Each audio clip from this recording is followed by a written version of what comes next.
Welcome in to the PHNX Suns Dive Bar, brought to you as always by our friends at the DraftKings Sportsbook app, America's top-rated sportsbook app. Don't forget to subscribe wherever you get your podcasts and leave us a 5-star review. It may not be the win that we wanted, but it's a moral victory in my book, and don't come for me because it was an amazing game between the Phoenix Suns, who were without two All-Stars, as well as Cam Johnson, against the Bucks, but ultimately the Suns did fall to the Bucks, 132 to 122. But I will take this any day of the week, given the circumstances. This was a great game. The Phoenix Suns are still the best team in the NBA. Suck it, Milwaukee. I get it. They lost, but they lost without Devin Booker, Chris Paul, Cam Johnson. They came out, they showed heart, they showed hustle, they played with reckless abandon. It was a beautiful thing until basically the final 2 minutes. And you know what? I'm all right with it. I'm fine with it. We were prepared for a big loss, right? Mm-hmm. We were looking at this and we thought, this is the setup for potential humiliation on national TV. And again, we would have been fine with that as well. But the way that they came out, this is Monty Williams, basically demo tape, is real, is whatever you want to call it, for Coach of the Year.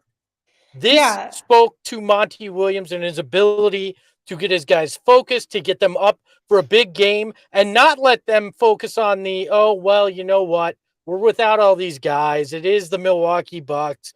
You know, chalk it up to a loss. No, every single guy came out and came to play today. That's on Monty Williams. Congratulations, Coach. Yeah, because it could have been so easy to just not show up to this game. You had every excuse written for you already, and you decided to show up, and you showed up in a really big way. The energy was fantastic throughout this game.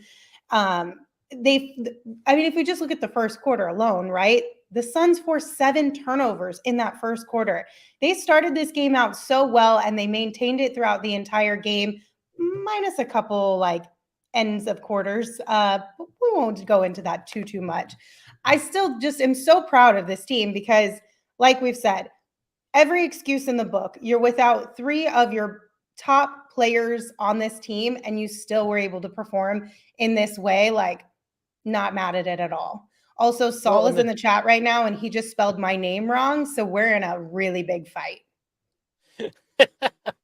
Oh, that doesn't big fight, surprise Saul. Me. Look, you and me are going to be the Suns and the Bucks next. You're going to Jay Crowder him, aren't you? I am. Wow. I don't mind if anybody else spells it wrong, but Saul better get it right. Look, I say this a lot. You can't blame refs because they're bad on both sides of most games. Today, 11 free throws for the Suns, 29 for the Bucks. That's the difference in the game right there. I mean, that is 100% the difference in today's game, and there's not much that the Suns could do about that. And so that's another reason I'm not frustrated with this loss is you can't overcome the refs calling that many fouls against you and not calling that many fouls against the Bucks. And we saw it down the stretch. There were a handful of calls that were bad. Now, the Suns didn't take care of the ball as well down the stretch. That's huge on why the Suns couldn't control their own destiny in this game, but the refs really had some questionable calls around this fourth quarter in particular. But when you look at it, I'm okay if the refs put their thumb on the scale in this game and it's the difference, so be it. Better now than come June again. Yeah, I mean, the free throw discrepancy was a big deal. I also think rebounding was a big one for the Suns again tonight, which I think is something they just need to kind of hone in on and clean up as a whole moving forward. And that's pretty much everybody on this team, right? We've been talking about the whole rebounding situation as of late quite a bit. I know we've talked a lot about it with Deandre Ayton, but I think it's a full team effort that they kind of really need to put a little bit more emphasis on grabbing those boards and cleaning up in that area. Yeah, second chance points are always going to be an Achilles heel when you give up, when you lose on the boards. Yeah. That's just the way it's going to be. But I thought overall the Suns' big men, and they played a twin tower lineup on multiple occasions in this game. Overall, they played pretty well. They played good defense. They frustrated Giannis. They even fouled him out, which is amazing when you consider, that Giannis you only fouled get out? What?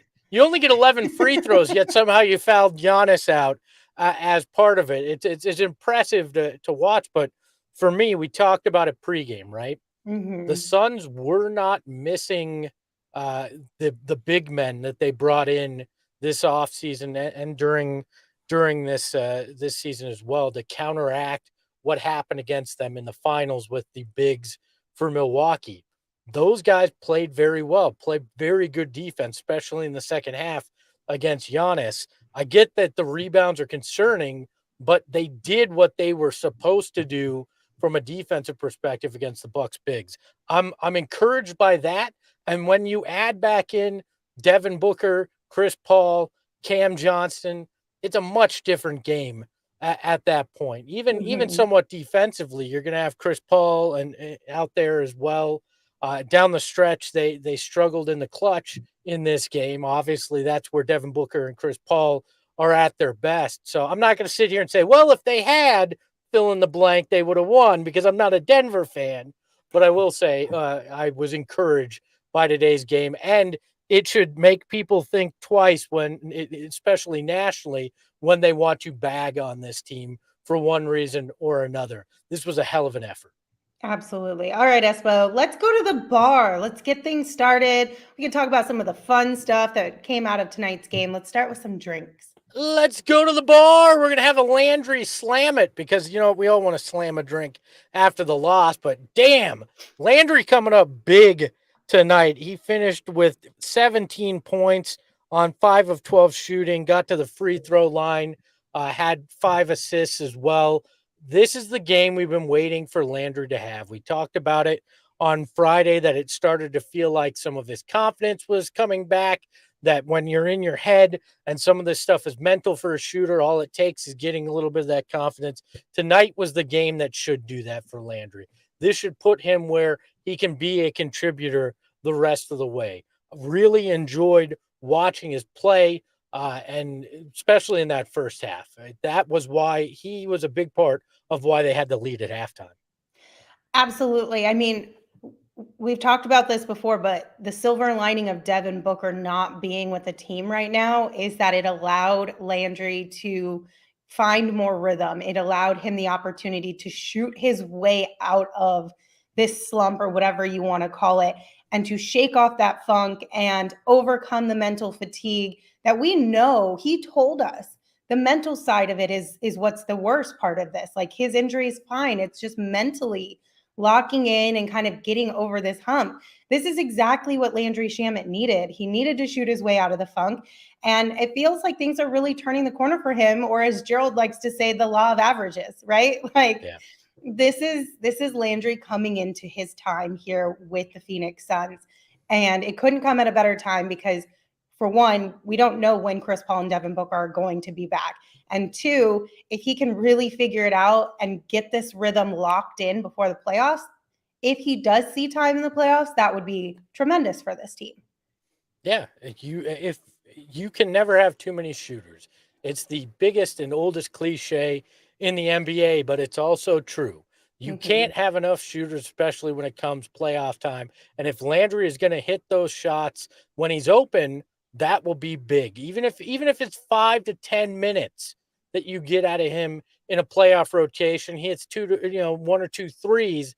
That could be the difference in a close game. So this is very important. And what this next stretch is about for the Suns is getting these guys that may not always get big minutes the opportunity to get some confidence, prove to themselves that they're ready for the playoffs, and get it going.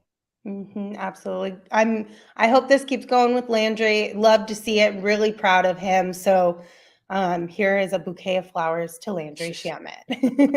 All Any right. other flowers you want to hand out? Yeah, we got a whole All bunch right. to give out today, Espo. I think one of the things that we'll start with our draft king of the game. We'll give out some flowers here. Tonight's draft king of the game is, of course, Deandre Ayton. He finished with a season high 30 points. He had 8 rebounds, 14 of 19 from the field. happy birthday, Deandre Ayton Jr. Like, it was a solid performance from DA. And I know that Deandre is such a polarizing person, right? A polarizing player. Like, we are constantly going to be talking the highs and the lows of Deandre. Everyone is going to have their opinions on Deandre. We shared some of our more negative feelings around the situation on Friday after the Knicks game, but I really, really like the way that Deandre performed today. That, I guarantee, was the best performance in NBA history while wearing Elmo on your shoes. I can't imagine any other players ever actually wore an Elmo on his shoes, but yeah, DA stepped up. We talked about it, that this was a game that if he wanted to show that he's truly as good as he feels he is, that he had to step up, and he did it. Yes, did 8 boards. Could you have had a few more? Of course, but he Sure, played always. well offensively. You know, he came out, he hit the three he took. He was hitting that mid range, that floating hook shot was going in. Everything he did offensively was what you wanted. The one thing I didn't understand, and this is not on DeAndre Ayton, it's on Monty Williams. Why is he playing the fewest minutes of any starter? He only plays 33 minutes out of that starting unit, was gone for, I think, what amounted to 6 or 7 minutes in that fourth quarter. I don't get it. He was the best thing you had going offensively for those first 3 quarters, and you sit him for that long period of time. I feel like that may have cost them as well there in that four, especially, Giannis was in foul trouble. DA could have forced the issue there down low on him. I'm frustrated with that from the Monty Williams perspective. I don't quite understand why it was that way. You're not the only one, Espo. Mike B in the comments said 2 things I didn't really like about this loss was trying to match DA with Giannis minutes. DA should be treated as a superstar, and he should be kept on the floor, especially when he's rolling like today. So you're not the only one who kind of feels that way. I don't know what the strategy behind that was or not, but he should have that's not played for us to 40 decide, minutes I in this guess. game. He should have. You should have taken advantage of Giannis not being out there because of the foul calls, and B, if they brought Giannis back in because you have DA out there, you foul him out earlier. I don't understand the play. There's no excuse for him playing 33 minutes, only playing 33 minutes and having the fewest minutes of any starter on the floor for the Suns. It's inexcusable. And then you add that on top of not challenging that call where where Jay gets the foul called against him when he was guarding Middleton, where it looked like Middleton shoved him, and it should have been an offensive foul. Those two things feel like it falls on Monty, but it's tough in a game like this to bag on him at all because he did have these guys ready. But those are 2 moments I look at and thought that could have cost them in this fourth, and I wish they'd been done differently. So Kinneret said, I thought Biyombo shut down Giannis better than DA, so perhaps he's getting good minutes at DA's expense. But in the first half, they had a lineup with DA and Biyombo. I thought that was ideal with Giannis around. So we're talking about DA, so let's go down the line with the big men. Obviously, Bismack Biyombo got the nod from Monty off the bench before JaVale McGee. I didn't mind that at all tonight, just given the matchup. But there were also moments in time where they had DA and Bismack out there at the same time. I thought the defense, when the 2 of them were out there, was pretty decent. Offensively, though, I don't think it was sustainable for long periods of times, only short stints. But what are your thoughts on that? Well, defensively, it looked good, but Bismack had zeros across the board from an offensive perspective. So if you're going with him for longer stints, and they did bring in JaVale in that fourth quarter, and he got it going a little bit offensively, but if that's the thinking, I think it's very flawed. I want DA out there when he's rolling like this offensively. I mean, he was 14 of 19. He was hitting from everywhere on the floor. So why, with a team that obviously is lacking some of their, or a majority of their offensive weapons, why are you keeping the guy off the floor that was carrying a majority of the load? It does not make a lot of sense to me, but granted, I'm sitting in a walk-in closet and Monty Williams is making millions and is going to win Coach of the Year. So he probably has a better understanding of it than me. I'll say that. Okay, last thing on this. Illusions in the comments said Monty hates playing Ayton over 30 minutes. I hope it is some playoff conditioning thing, but he always plays 10 minutes less than the other stars. Have you noticed this? I guess I haven't really paid that much attention, but it does kind of feel like that at times. Do you think it's just keeping him fresh, or what do you think that might be attributed to? Well, when you're at full strength, and especially this season where you've had JaVale play good minutes at times, I understand it, but you're not at full strength. So why are you not playing the best talent on your team at that moment? Like, there's no denying the most talented guy that played tonight for the Phoenix Suns is Deandre Ayton. 100% is Deandre Ayton. So why is he not out there more? I don't care what you usually do. This was an unusual circumstance for this team with a chance to beat the defending NBA champions without three of your best players. You play DeAndre Ayton. I don't want you saving him for Orlando. I don't give a crap. Win this game with your most talented guy on the court. He wasn't there tonight. All right, we're going to take a quick break because I got to tell you guys about the latest offer from the DraftKings Sportsbook app. If you're ready to feel the excitement of the conference championships like never before, you can turn your team's victory into your own big win with DraftKings Sportsbook. So new customers can bet $5 on any team to win their game and get $200 in free bets if they do. It's that simple. If they win, you win. DraftKings Sportsbook customers can also bet on college hoops with same-game parlays. So as you know, combine multiple bets from the same game for a bigger payout. The more legs you add, the more money you can win. DraftKings is safe, secure, and reliable. And best of all, you can deposit and withdraw your cash whenever you want. Download the DraftKings Sportsbook app right now. Make sure to use that promo code PHNX. Bet $5 on any college hoops team to win their game and get $200 in free bets if they do. Like I said, if they win, you win with the promo code PHNX this week at DraftKings Sportsbook. Now, just a reminder, that is 21 and older only, Arizona only. Gambling problem, call 1-800-NEXT-STEP. New customers only. Minimum $5 deposit. Eligibility restrictions apply. See DraftKings.com/sportsbook for details. Let me address something from the chat that's being said right now in regards to the DeAndre Ayton stuff. Okay. They're claiming the more they do this, they don't play DeAndre big minutes, the cheaper his contract. If there's no chance that there's some conspiracy that is what's going on. There's not a chance that Monty Williams would play a guy fewer minutes because of the contract situation. I refuse to believe that. So it just feels a little too kind of conspiracy theory to me. I would be really disappointed if that was actually the case.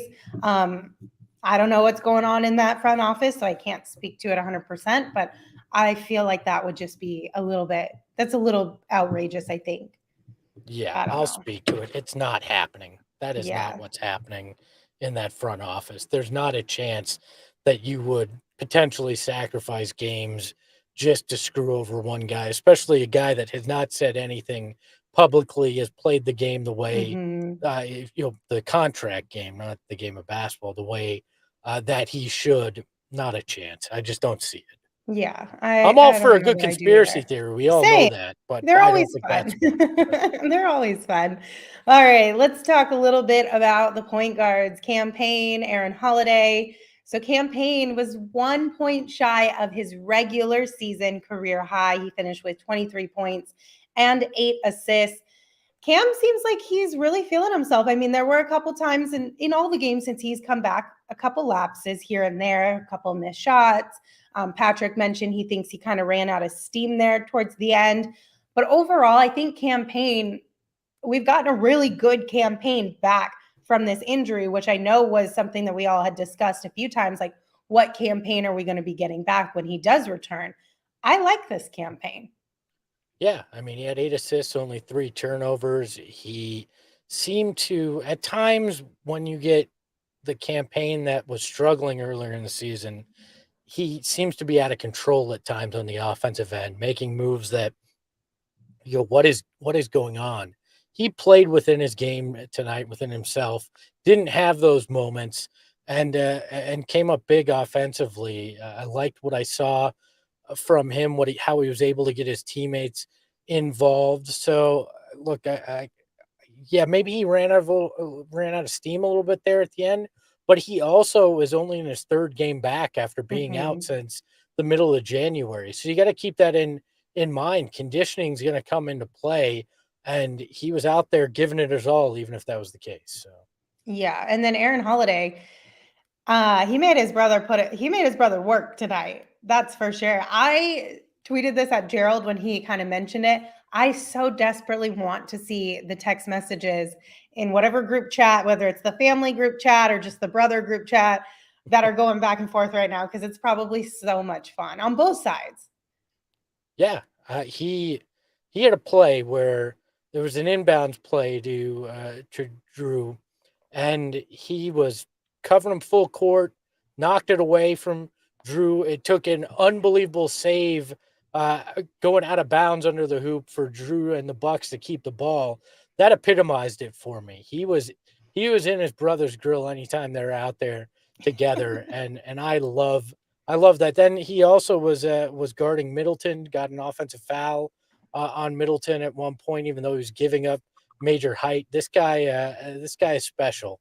He's a Mhm. great pickup. He's the kind of got the kind of mentality that this team needs. Just that, very much like Jay Crowder's. I'm going to go out there. I'm going to do whatever it takes to help this team, and I'm going to do it with some attitude that'll pump this team up. I love what we're seeing from Aaron Holiday, and I don't need massive numbers for me to feel that way about him.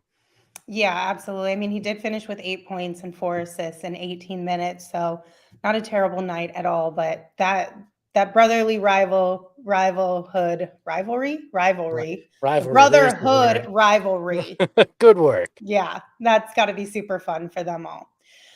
All right, Espo. One thing that I feel like I have seen a couple people bring up on Twitter and a little bit in the chat is Mikal Bridges. And I know a lot of people are asking on social media, not necessarily in the chat, kind of why is there not as much frustration, I guess you could say, with Mikal Bridges when he doesn't have a big offensive night or something of that sort.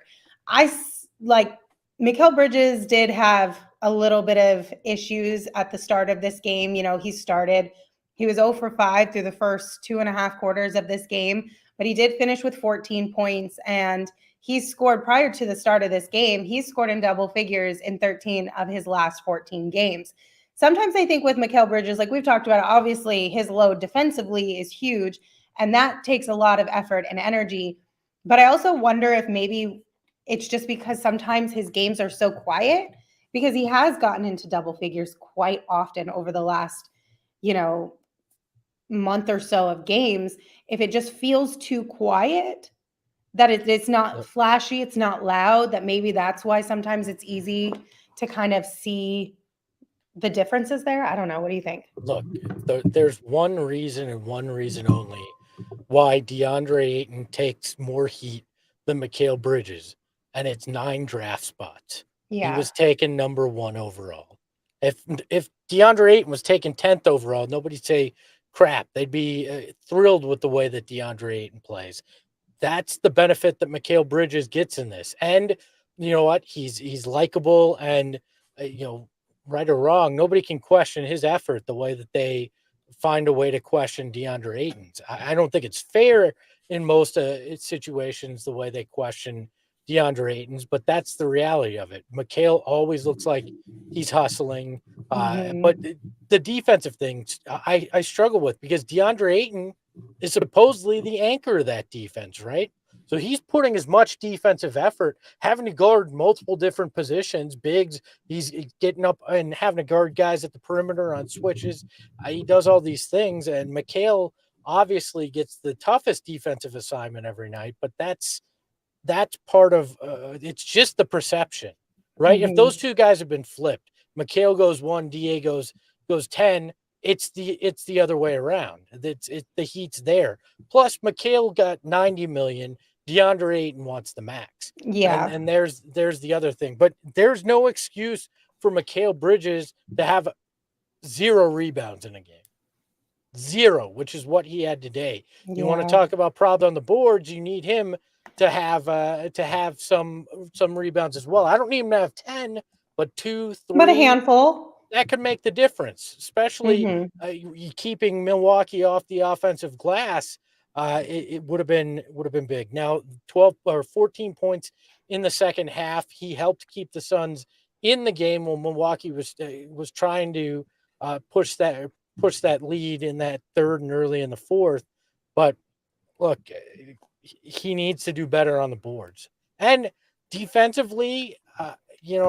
Middleton did get his way tonight, so it's not as if he shut down Middleton on that assignment this evening. So I love Mikal. I know I'll probably take heat for giving any criticism to him, but I could have used a little bit more from Mikal Bridges tonight, where we got more out of Deandre Ayton, especially on the offensive end, than we have recently. Yeah, I mean, I'm not overly worried about Mikal at all. I think it's No, normal to kind of have a little bit of a quote unquote rough game. Rough game for Mikal Bridges' kind of expectations, right? But I think you're right, and the people in the chat who are bringing this up too.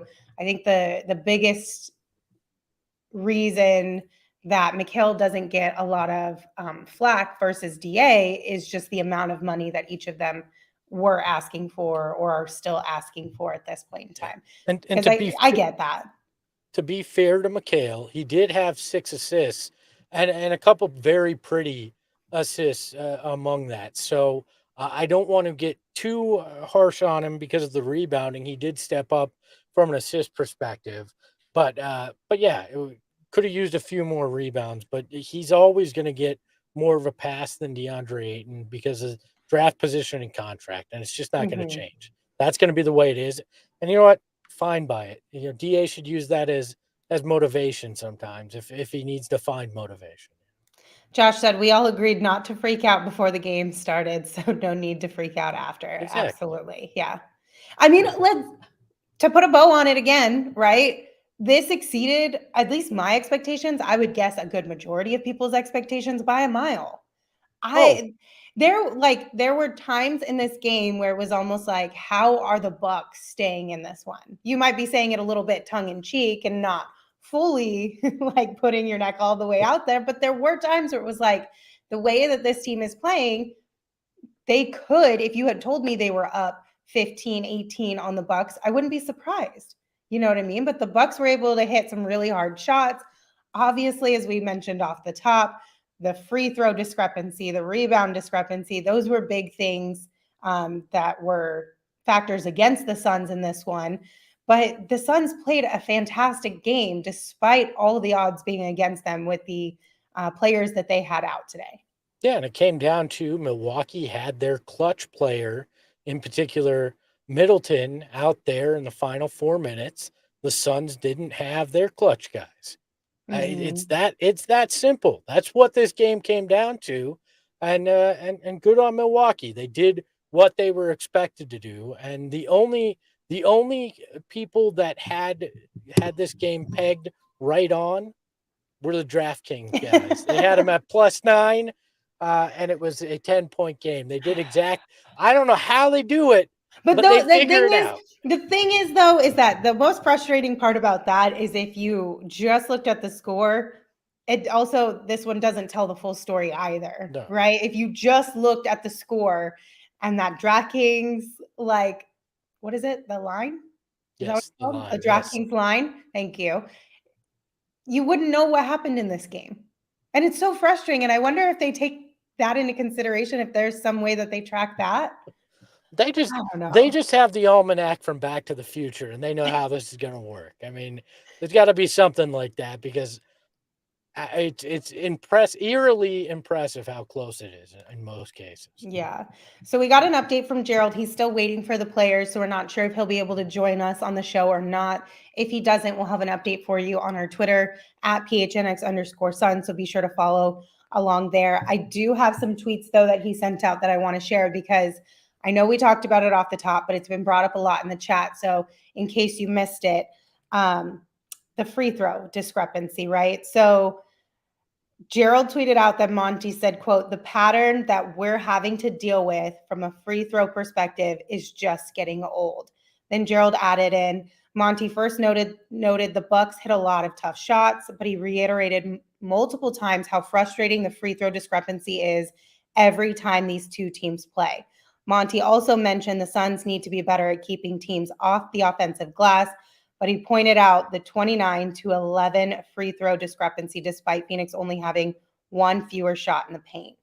So it's obviously incredibly frustrating for us, but the team is equally, if not more, upset about the situation. And when Monty, because coaches do not often speak about anything officiating related. And I'm not saying that he went overboard on this. I actually think he kind of held his tongue pretty well with the way that he spoke about it. But if he's bringing it up even in the slightest bit, there is so much frustration that is around that subject. Yeah, first off, girthy updates there. Thank you, Gerald, from via Twitter. But look, I'm pretty sure if Monty wanted to really go off on the refs, we could start a GoFundMe. We'll take care of that All the fine fines. because that was the most polite way to say those were some bullshit calls, refs. And I appreciate that Monty keeps it nice, but today was just it was just bad. We talked about it off the top. It was bad reffing. Coach AJM in the chat says, "Why don't the refs like That's us? a It's great always an uphill question. battle." I don't know. I mean, no. Look, I do know.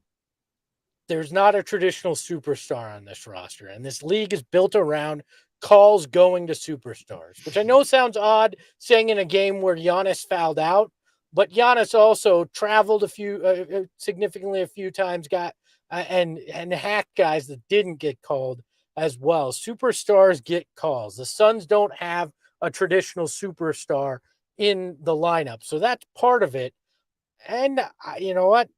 I do not, put it, beyond the realm of possibility that sins of the past with ownership and refs and different things that does not come into play as well sometimes in this. I know we like to think, oh, it's unbiased. That's the way it's supposed to be. That's unfair, though. Why is it unfair? Refs, Sins of the past refs have affecting biases. this today.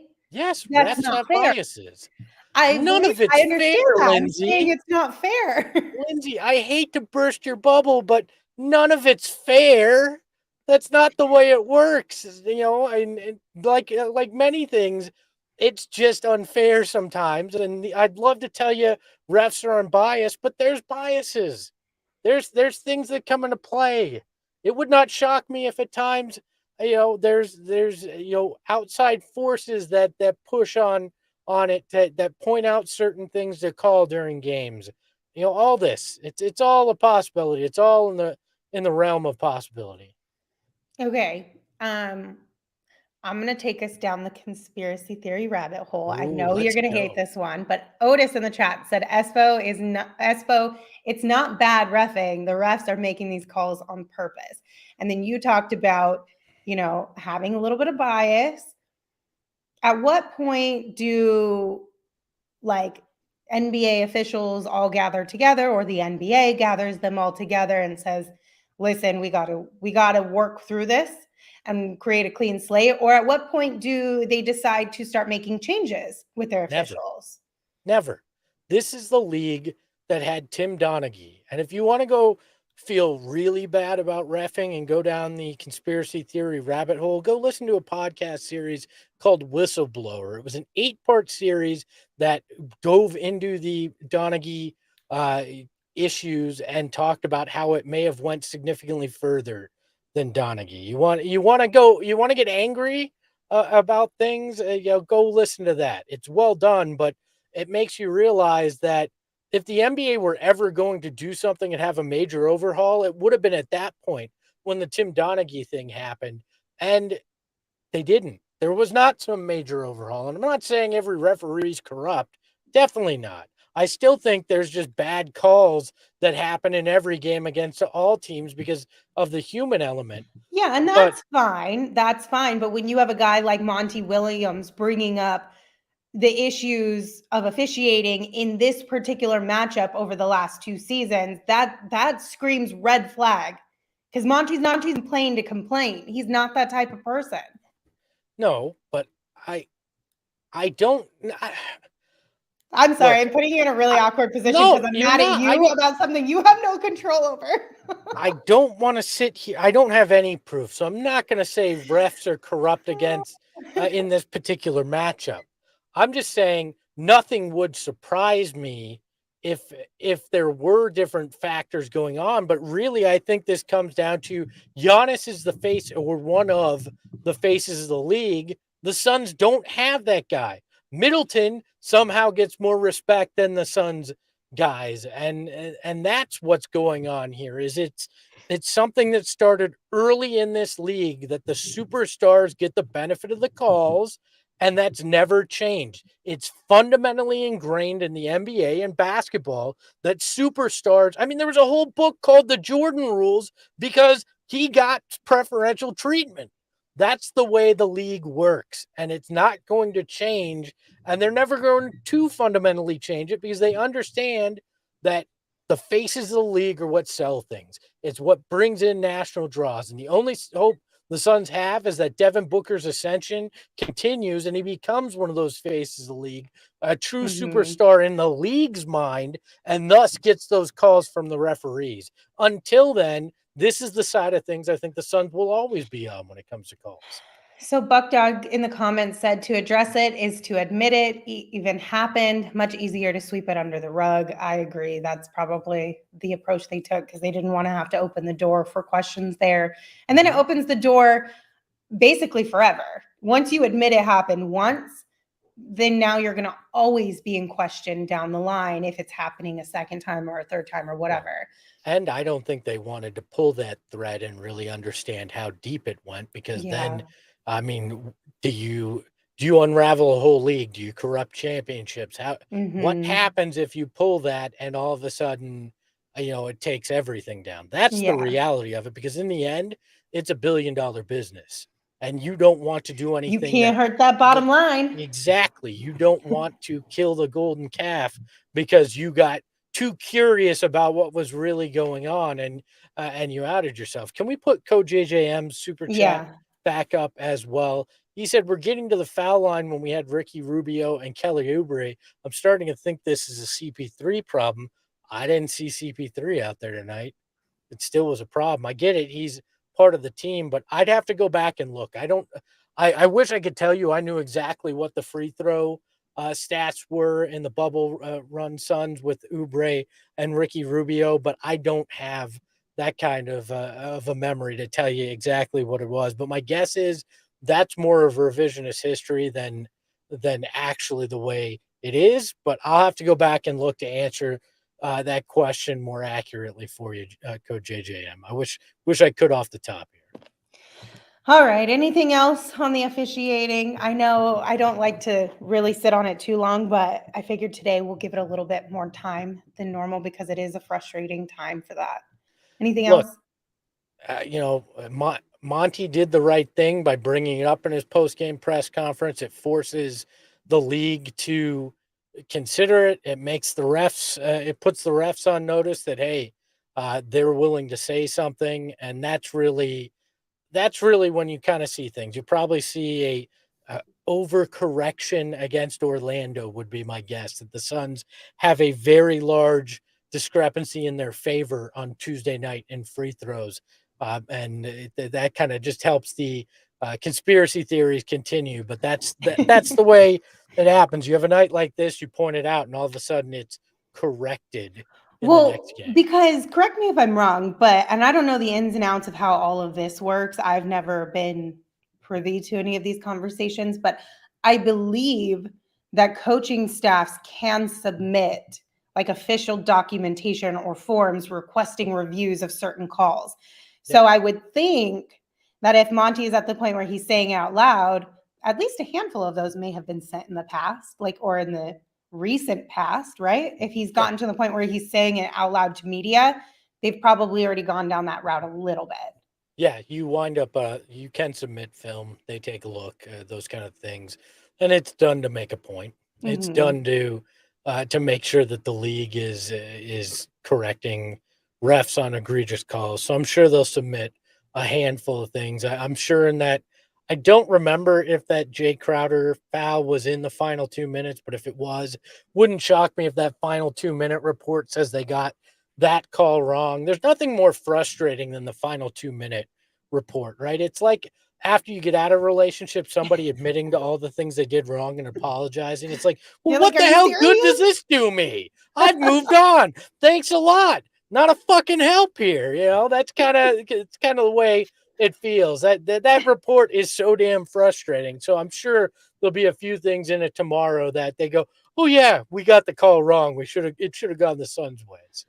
Oh my gosh. What, like, those things are the most annoying thing ever because it's like, well, cool, thank you for admitting it, but also I would almost rather you like not make those public because it really just frustrates you even more. Unless you're going to really sit there and you're going to like that's basically like your version of film and you're going to go over it time and time again until you get it right. Like just don't. It makes it worse. Could you imagine if at the end of the day you had to do a report like that and had to admit to all the little things that you got wrong? And then not only did you have to write it out, you had to submit it publicly so everybody was aware of it? That would be stressful. Oh, I would, mine would be a mile long. It would be bad. Right? It, That's why I would hate that. yeah, it would not be pretty. And it's just, that should be an internal document that's distributed to the teams, to the refs within the league. I don't need to see it because all it does is raise my blood pressure. Salt in the wound. Exactly. All right, Espo, we are going to move right on along because it is time to take your shot presented by Arizona Department of Health Services. COVID-19 vaccines are free for everyone 5 and older. Those 12 and older are also now eligible for a booster. Visit azhealth.gov for a location near you. So let's take this shot, and it's going to be a look at Deandre Ayton from beyond the arc this year. He's 5 of 13 from deep, 38.4% overall. I get it. It's 13 shots, but that's the third best 3-point percentage on the team behind Aaron Holiday, who's been here for like 5 seconds, and Cam Johnson, who's one of the best 3-point shooters in the league. DeAndre Ayton has found a rhythm from beyond the arc, and it should scare other teams in the NBA. Between that and the way the mid ranges come through, he has proven that he's got a touch. I don't want to see him jacking up threes perpetually, but now I'm at a point where I do not cringe when he pulls up from deep. It's going to be big. It's going to come up big at some point in the playoffs, I think, too. It adds another element to a guy who is important in this playoff run. One more time, COVID-19 vaccines are free for everyone 5 and older. Those 12 and older are also now eligible for a booster. Visit azhealth.gov for a location near you. I completely agree with you, Espo. I don't mind DeAndre Ayton taking more threes when they're open. I don't mind him kind of honing in on that skill just to add another threat to his bag, right? I do think one thing that was interesting that Gerald actually tweeted out today after DA hit that three was that he doesn't mind DeAndre taking those threes, but he would prefer him. Actually, I think it was when he lost the ball. I don't know if it was in the first quarter. He had the ball, and I believe it was Chris Middleton kind of gave him the business and forced a turnover. Gerald tweeted out, adding that three ball to his arsenal is great, but one of the areas of focus that he would prefer him to put his energy and time is in his ball handling and dribbling skills. Do you agree there? It's always a moving target with DeAndre Ayton because before this it was I wish DA and this is not a bag on Gerald. I've seen multiple people do this. It's a moving target. Before this it was I wish DA would add a 3-point shot to his arsenal because it could stretch the floor and open things up so much. Now I agree. He needs to work on ball handling because now that they have to respect that 3-point shot, what he could do is get that ball out front and gain a step on a guy if he has that ball handling that he works on. But every year you add something to your game. focus on it this offseason. I mean, we praise Devin Booker for his game continually evolving. And if you look at DeAndre Ayton, now it's not just around the rim he scores the points, it's the mid-range. It's that hook flip that he does. It's the three-point shot. Give him credit where credit's due, and then let him work on the next thing in his game in the offseason to evolve that game. That's the beauty of a good player. They continue to evolve each step of the way. That's the next iteration for DeAndre. I agree. I mean, you add a couple different things here and there, and it just makes you overall a much better player. And yeah, we do move the goalpost, but I think I would like to think, at least from Gerald's comment, it was more like moving the goalpost as he matures, as he gets experience. Like, you got to continue to move the goalpost in that perspective, just like with Devin Booker, right? Year 2, the goals set for him are far different than year 3, than year 4, and so on. Because as you become more experienced and you have more time being able to perfect your craft, you got to reach for the next thing. You got to add more things to your game and just continue to level up. Agreed. Mike B says he has 5 threes all year. He has a touch, but I need big man dunking on fools down low and getting me offensive rebounds. I agree on the offensive rebound front, but can you explain to me, do you get an extra point when you dunk on a guy? Have I missed that hook flip and that mid-range shot that he's hitting consistently? Is that worth fewer points than yamming on a guy? Just wondering, because I don't understand that. I know, I get what you're saying. I do think, though, it's like maybe you could add in there from a like moral victory type situation kind of perspective. It adds more energy into your team. It creates a little bit of I don't know, spark, and then you get an edge in that way. Sure. Is that tangible, or is that too much of a stretch? I'm trying. Lindsey just being the I'm going to ride the fence. It's fine. I get it. I get it. Dunk fires up the team, but you're telling me Devin Booker, who doesn't dunk on fools all the time, doesn't get his teammates going by hitting a mid-range jumper? Chris Paul's never dunked once in his life, and he doesn't get his teammates going? Like, I get it. I'd love to see a poster dunk every once in a while, but I don't think it dramatically changes things the way we act like that. That's an excuse sometimes that people don't want to pay DeAndre Ayton the max. And I'm like, oh, that's the differentiator? Then Derrick Jones Jr. and Gerald Green should have been max players because all they did was dunk on fools. I mean, Derrick Jones Jr. dunks were so fun, though. That was amazing. Like, that was such a fun time. Yeah, I really wish I could go back to a 19-win team with a dude that could dunk on fools. I mean, when you are in the middle of a season where it's 19 wins, you got to find joy somehow, Espo. And Derrick Jones Jr. dunks did that for us. You can't even lie. But during that season, that was like, man, I'm so glad this is at least happening. I can get excited about something. I'm not going there. All right. Well, real quick, an update for you on Gerald. He spoke with Monty, of course, Jay Crowder, Payne, and he is currently talking with DeAndre Ayton. So he should be joining us within the next, I would guess, like 6 to 7 minutes. So, Espo, in the meantime, is there anything else about tonight's game that you would like to discuss? Yeah. Dear Puma, I need a pair of Elmo kicks. All right. I want to rock a pair of those on the show. That's what I'd like. What would be the strangest thing you'd put on a pair of sneakers? Strangest thing? Well, I mean, Elmo isn't exactly a hype machine that you'd imagine an NBA player have on his kicks. Yeah, that's fair. I don't know about the strangest thing, but I will say one of my favorite pairs of sneakers that I've seen come from like players were DA's Halloween shoes, where he had the foot skeleton on the shoe. I actually have a pair, and I think they are the coolest thing ever. I'm jealous. That was on my list of shoes I wanted to snag. I love the and whatever however you feel about the player, but LaMelo Ball and Puma came out with Rick and Morty sneakers. Oh, that's fun. That's a good one. Yeah, I'd love to rock a pair of Rick and Morty sneakers. That would be pretty cool. I'd rock a pair of shoes with all our cartoon heads on it. I think that'd be kind of cool. Pair of PHNXs. Yeah, I mean, Uh, that could be kind of fun. I feel like you'd have to put Gerald and I on one side and you and Saul on the other side why? because that's just how it always ends up being.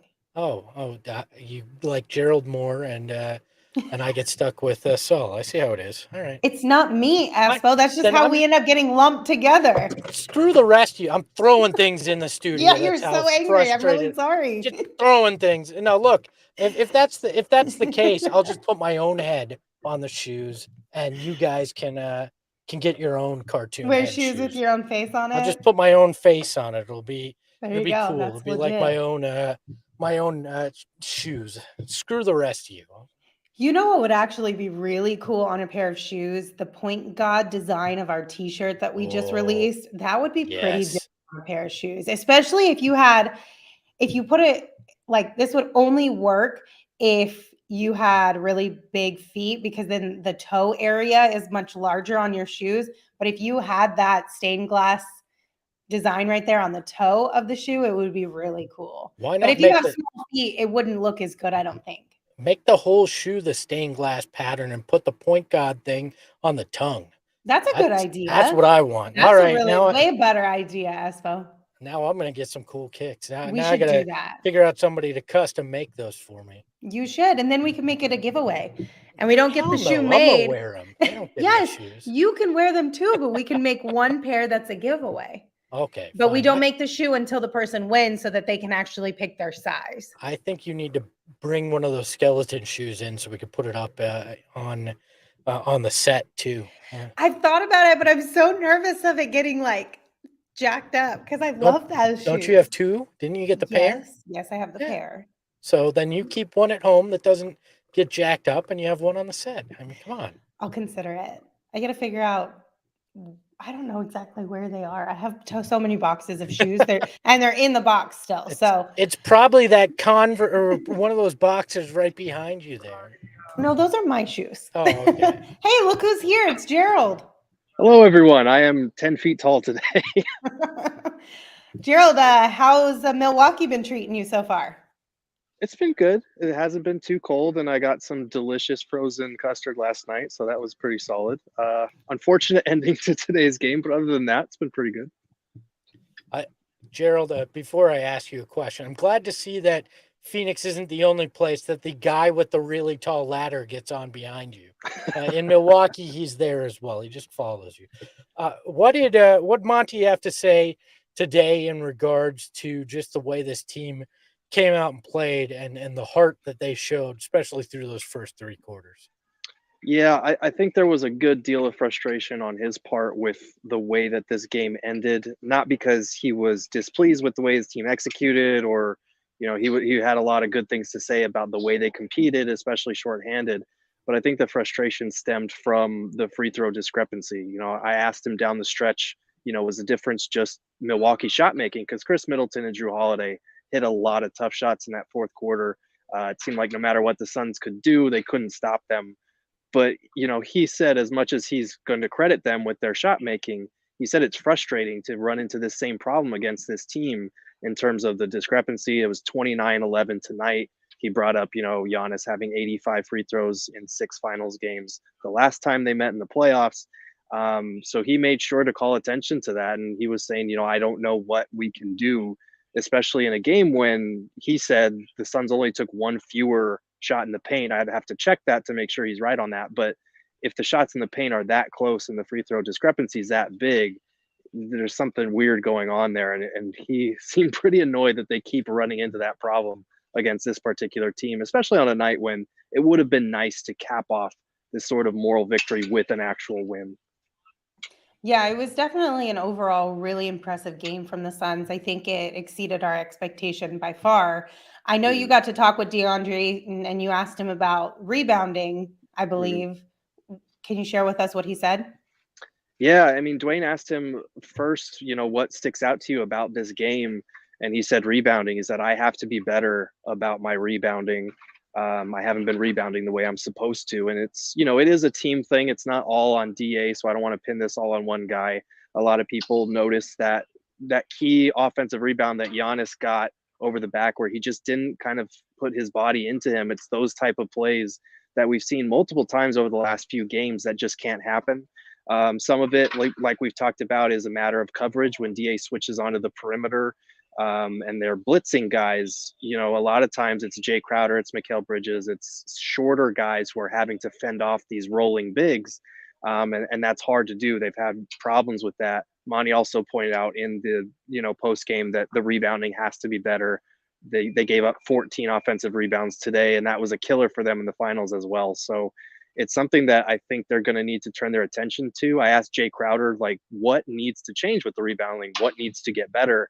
And he said they just need to put more of an emphasis on it. It's a lot of different things. It's effort, it's hard, it's attention to detail mostly, in terms of, you know, putting a body on guys, moving them back, kind of a back to basics thing that you're taught from a young age, you know, get low and move guys out of there. The Suns haven't really done that. And in the NBA, it's easy to just want to out jump your opponents. So I think we've seen a little bit of that from DA, and it's something that they'll need to fix moving forward.